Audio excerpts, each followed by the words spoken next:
The first thing I did when I got back to Sweden was to drive straight to a mechanic.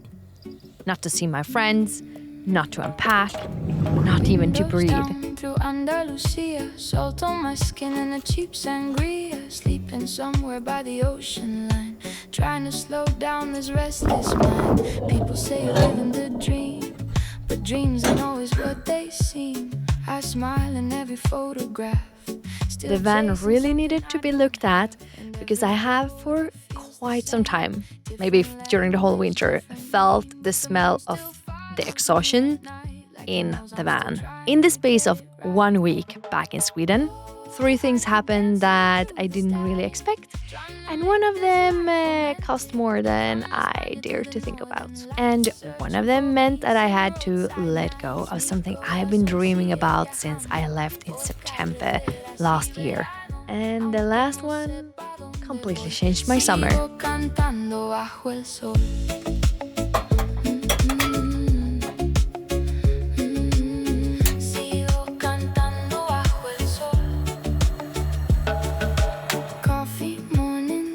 France, old guitar and second chances, rain on windows somewhere near Lyon. I don't know if you can relate to this, but if you're traveling a lot of the time, well, maybe you can. But returning back home, it feels like the time stands still here. Sweden just continues. The same roads, the same lights, the same feeling of safety that I grew up with. Like nothing here has changed. Even though I have. And arriving back after months in Spain, Galicia, France, you name it, it felt like stepping into a warm hug. You know, a warm hug also quietly kind of reminds you that maybe you can't run forever. So, what about the mechanic? Well, we have a big problem. So, the oil cooler is leaking, and we also have in the exhaust pipe a very big leakage, and it is a very bad position of both the leakage of the exhaust pipe and the oil cooler. It's expensive. It takes a long time to change, but yeah, this has to be fixed, otherwise it won't go through the inspection and we won't be able to leave in the fall. Windows down through Andalusia, golden light in the sky like freedom, coffee steaming by the sea at dawn, another little town to wander on. People ask me where I belong, I just laugh. I am so grateful for the beautiful life I've lived this past 3 years. Van life has taken me through Europe, through some of the hardest and most beautiful moments of my life. And I'm thinking, this is the bill, the actual cost of living like this. Not just the money, but all of it. Chaos, finding peace along the roadside, from España to the northern snow, taking life a little slow. Mi corazón sigue viajando. Arriving back to my father's farm, where I grew up, always has a special ritual for me. I clean everything. Y una canción para el motor. South of France in the summer rain, music echoing through the van again. Italy gave us midnight air, barefoot laughing without a care. Sometimes every surface, every corner, there is something about resetting the space that helps me to kind of resets my head. Brand new. Maybe we were made to roam, finding pieces of home alone. Not perfect, no, but real enough. Sunburned skin and a little dust. I really miss having clear routines in my life. Just like something small as going to the gym. I now officially have a gym membership. Woohoo! And underneath of all this, a few uncomfortable truths are starting to knock on my shoulders. Here's the thing. Before I left Spain, I had a plan. A practical and glamorous completely real plan for how I was going to survive this summer.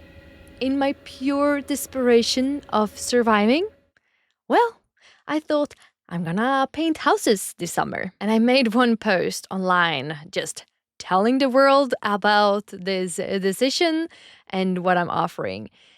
And you know what? I really got a lot of work lined up, and it shocked me quite a lot. I do have the mindset of whatever it takes, right? Well, I think that could be quite stupid sometimes.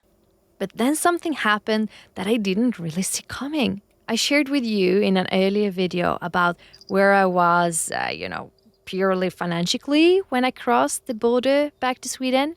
I really had to face it. It wasn't good.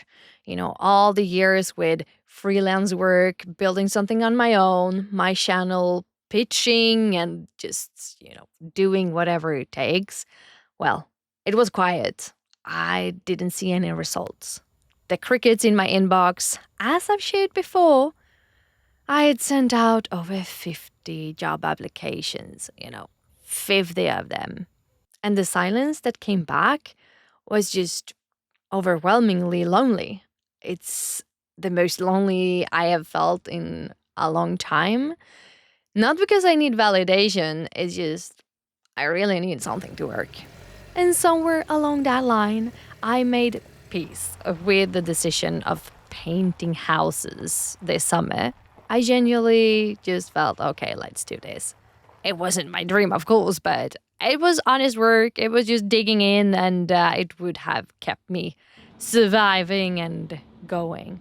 I think there is something important in that, actually, because a lot of people would rather do nothing than just going beneath them. But I'm not that person. I am the person who goes and says, whatever it takes, I will make it. Beyond the hurt, beyond everything that breaks us, we'll run where nothing can hold us. I think I've lived this lifestyle long enough to not be surprised when the bills arrives, because they will arrive. The adventures, my friend, is never for free.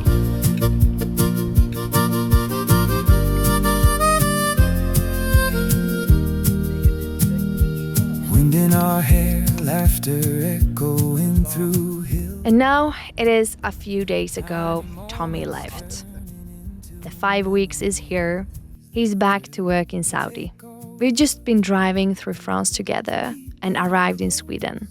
And then life, his responsibilities, my responsibilities. Two people trying to build something while also living actual lives. I won't make this dramatic because it isn't. It's just the reality of loving someone who have a life too. But I would be lying if the van doesn't feel really empty without him. And now I'm faced with the question, what will this summer look like? And, how do I want it to look? I had a dream and a vision for this summer. I had this picture in my head of driving north through Norway this summer and filming something genuinely beautiful and just creating from my heart. But I have come to accept and land in that will probably not going to happening this summer. As it looks like now, I won't have the time to drive back and forth up to Lofoten. I think it is like 15-20 hours one way just to drive up there. So I don't have the time for that. So the summer I had in my head, well, it's gone. And that made me sad. I feel I have so much in my heart I want to tell. But yeah, it's not for now. In this position in my life. I think and I want to hope that you're allowed to grieve the life you planned, even when the life you got is good. And yeah, by the way, guys, I got a job. Somewhere between the mechanic, the cleaning ritual, and making peace with me painting houses this summer, I made a post on LinkedIn asking for work this summer. And a company reached out asking if I would like to be their filmmaker. Which means no painting houses, no financial stress and, counting every penny, just meaningful work. I'm not gonna pretend I wasn't relieved because I was. I was so ready to go under my dignity just to survive. But now, I don't have to. I got exactly what I needed when I needed it. And in the same breath, I obviously lost what I've been thinking about and dreaming about. The security I've been craving for months is here. And Lofoten will have to wait to a better time. I mean, what happens when you spend 3 years choosing freedom over stability, and then stability shows up and hands you freedom in a different shape? Do you take it? I felt I have to take it. I cannot show up as my best self and create from my best version of myself when I have this financial struggle in my backpack, I think that is what it means to move forward. Not giving up, but accepting that you need to take sidetracks sometimes to get to your destination. This doesn't mean that I'm giving up on my dream. I just take a little sidetrack for some time. Maybe the most honest thing I can say right now is this. I've spent 3 years being stubborn, and it has cost me. And I have sacrificed more than most people ever would have been willing to sacrifice. And do you know what? I would do it again. Just a few days after I got back, I was in my father's kitchen with my brother. He's been doing judo for over 20 years. 20 years, come on! And this summer, he's going to take his black belt. And I told him that I'm admiring him for being so insanely consistent with what he's doing and, sticking to this for over 20 years. I really admire him for that. And I just felt like, man, I don't really know what I'm doing. I'm just jumping around to different things and I can't really have focus. Like, how do you do it? So my brother, he stopped and looked at me and said, Therese, no, I do not agree with you. And then he continued to say, Therese, this is my perspective, okay? So, you, darling, have been living in your van for over 3 years now because you have a dream and you have a goal that you want to accomplish. That is dedication, Therese.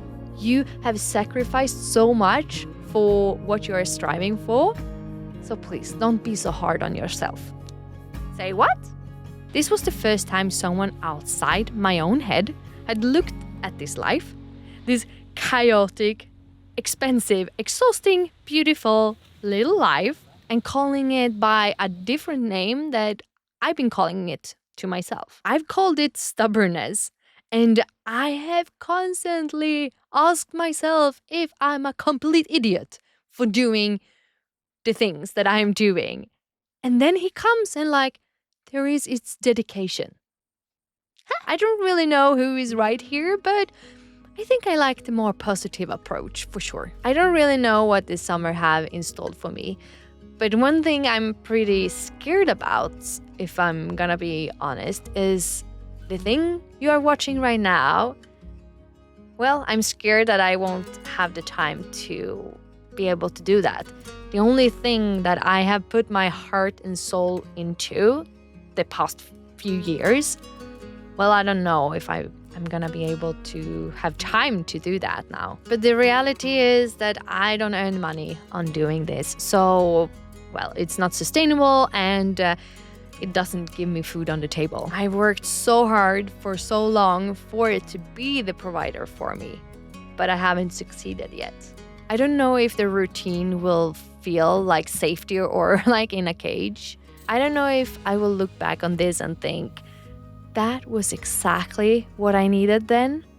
Or if I will sit somewhere in September regretting and wishing I would have been braver. But what I do know, though, is this.